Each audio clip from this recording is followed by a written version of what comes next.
Another aspect of kinetics is the rate and the time dependence. Okay, now the time dependence is dependent on what order of reaction, okay, that we have.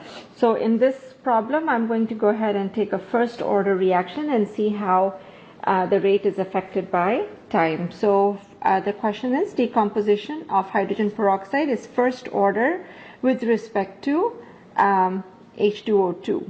Okay, hydrogen peroxide, and really it doesn't matter because all we need to know is that it is a first order reaction, but here is the reaction given to us.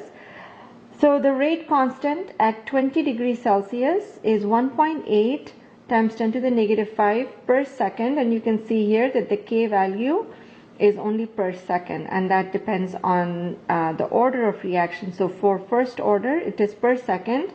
If the starting concentration of hydrogen peroxide is 0.75 molar, determine the concentration of hydrogen peroxide after 3 hours, and B, how long will it take for hydrogen peroxide concentration to drop to 0.1 molar. So I have two problems here for us to see how the concentration changes after a certain time, and then of course to find also the time that it will take for a concentration to change. So for these problems, usually there is equations that are given to us, and so the way you start with is of course identify the equation. The equation for time dependence is ln, which is a natural log, and this is the concentration final over concentration of original, and this is equal to minus kT. K is the rate constant and then T is the time. One thing that you really need to understand, and that, you know, despite my handwriting over here, this one I wrote out pretty nicely, okay, but the ln over here, the natural log, is actually for the T, the concentration after time T divided by original concentration. Sometimes it might look like this, but it doesn't mean that the natural log is only for the final concentration, okay? The ln actually belongs here because it is for the entire thing and not just the top number or the denominator, okay? So please be aware of that. So even if my writing is bad, make sure yours is good, okay? So that you don't get confused with that.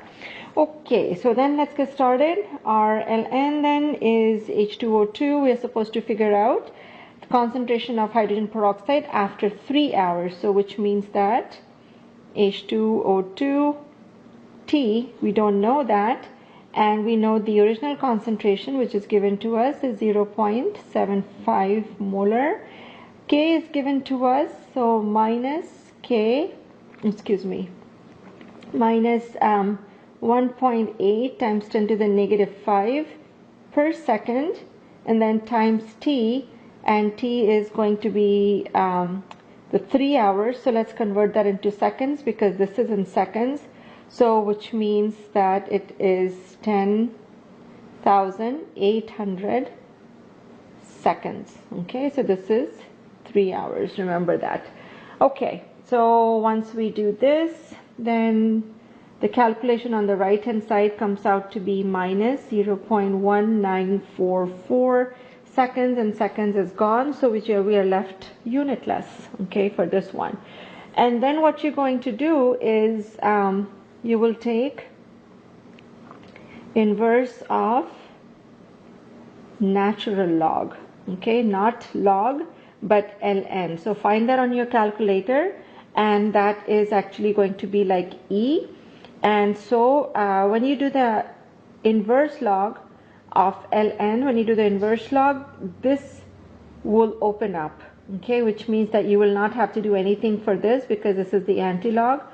The one value that will change is this one, okay, and so what you will do is the natural log E and to the power of negative 0.1944, okay, so that's actually the calculation you're doing in your calculator. So which means that you will be left with H2O2 T over 0.75 molar, and then if you do the anti-log, okay, of natural log, then you will come up with 0.823.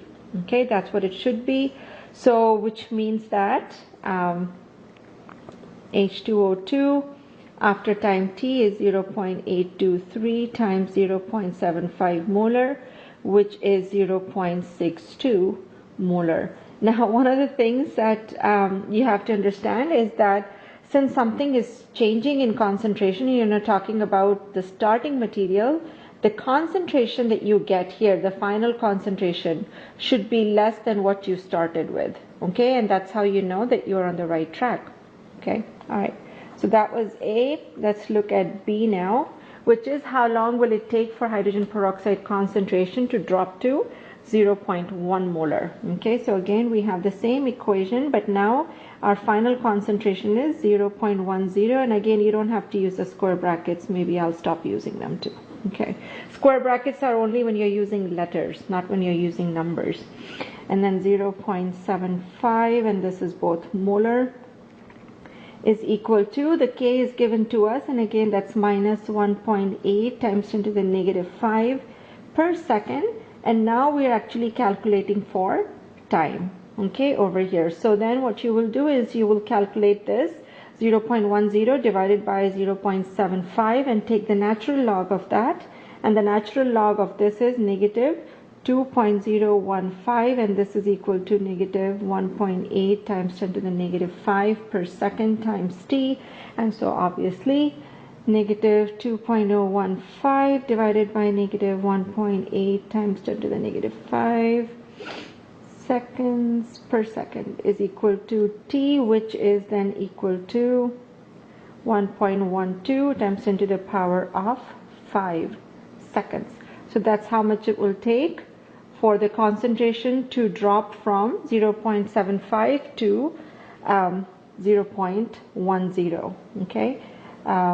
Anyhow, so this equation right here, that was the key equation that we had to use for the first order reaction.